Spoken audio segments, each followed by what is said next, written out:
What's up guys, Manny from Motomillion, and as you see we have our beautiful Carbon V4 SP2, the Motomillion Carbon V4 SP2, and the 2023 Panigale V4 R here. So guys, most of you are familiar with this thing. This is the brand new 2023 Panigale V4 R, and when I say brand new, yes, it is a brand new model. It's so different from the previous V4 R. I was shocked. I just thought they just put some new bodywork on it, a beautiful paint scheme, updated a few things, but it feels totally different. And this is 650 Eve's bike, and when I first asked him about it, and when he said it's a totally different bike, I was like, man, you know, how could it be? And I got to ride this thing. But let me give you guys a little bit of a background, because I have these two bikes over here because they cost roughly about the same. And the Superleggera side, right now there's no more Superleggera, I'm sure it's going to be coming out. These bikes are the top of the line Panigale super bikes that they make, and they look the same as I mentioned, but they're totally different. This one right here, this is a homologation bike. This bike is meant to go dominate the racetrack. And no, it's not for you track day guys or amateur racers. This is made to the specifications of World Superbike so that they could take a base bike and they could make it better to go racing, because the rules state you got to build a road bike and you got to sell X number of them, and you could only sell it for a certain amount of money. You can't go crazy and make a $500,000 bike and come and dominate the series. There's actually a price cap.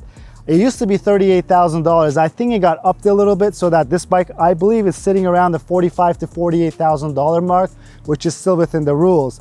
So this bike is a little compromised, shall I say, because they didn't think of a road bike. They thought about as, how can we make the best base World Superbike within the rules so that we could dominate racing, and that we could turn it into kind of a road bike by putting lights and all that stuff to comply with the standards, so that we could sell this thing to call it a road bike so that we could go racing with it. And this thing over here, the Panigale V4 SP2, as Ducati calls it, this is a time attack bike. This is based on just the Panigale V4. I say just because I guess we got used to being around these things. You can't just call them a Panigale V4. They're fantastic machines. They're just amazing bikes. But so this thing, there's no rules, there's nothing. I think the end point is that Ducati sets the price and they go tell their sales guys and their engineers, say that go make this bike and make this happen. And this is the time attack bike. So think about it. That's the race machine. This is the time attack bike that has to adhere to some rules and stuff about racing. This one doesn't. And I was shocked because this bike is more aggressive than the Panigale V4 R. The riding position is a lot more aggressive. This feels a lot taller. So when I'm riding, and that was the first thing that I noticed when I got on this bike, and it's true with the 2022 and 23 Panigale V4 models as well, the geometry is so different that I'm almost 6 foot tall and I'm tippy-toeing on this bike. When I got in this bike today, initially, the first thing I said to Ebe was, hey, did you lower this bike? Because this sits low, and I thought this being the homologation special, this is going to be more aggressive. It totally isn't. And the other thing that was really shocking to me is how smooth this bike is. That's not something you say about Ducati super bikes or Ducatis in general, because we know that they do shake a little bit because the character they have or the engine that they have. But you could tell this has a very special heart. I'm going to say, guys, this feels so much more special than a Panigale V4 of the old generation, because the engine was not like, I know that it was different because it even sounds different. This is 1000 cc as per the rules. They can't go over that, and that's an 1103. This bike is silky smooth. It reminded me of the Yamaha R1M that we have, because I love how smooth that bike is because of the engine.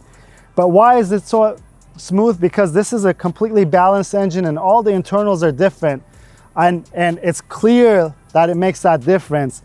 It's just mind-boggling. And that's why I was like, I can't stop talking about it. I'm like, we got to make a video about this, because I'm sure there's some guys out there, I don't want to call it consumer advice, but I really think that if you guys have any perceptions of these bikes, and if you haven't ridden it, just throw them out the window, because I was totally deceived. And the other thing is that you guys might say these bikes are modded. These bikes are not too crazy in terms of the riding characteristics from the factory. This basically has a carbon paint scheme and a lot of race-inspired parts on it, so that It adheres to that time attack bike. And this thing here, we really didn't want to spoil the bike's looks because this is amazingly beautiful to begin with. We just spiced it up a little bit. This is not going to be a walk around video. The walk around for this video is already going to be out. You guys can go watch that. And once we're done with our carbon Panigale V4 SP2, you guys can go and watch it. But going back to that topic, these bikes ride almost the same. Other than the exhaust systems, they ride just like they rode when they were stock, except who wants to ride these things without an exhaust? That's why we have our factory exhaust systems. And that also makes it more interesting because we have our exhausts are the same basically. They're not basically, but they are the same exhaust systems, but they sing a different tune. This bike has a deeper sound. This bike has, it's not a bad thing. I'm not saying it as a negative thing. This bike sounds even hollow.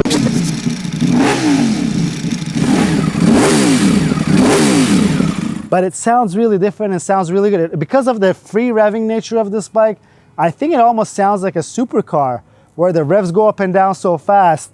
This sounds a lot more exotic. I know a Panigale V4R or the SP2 or the S is very exotic sounding with his exhaust systems, but this is totally different.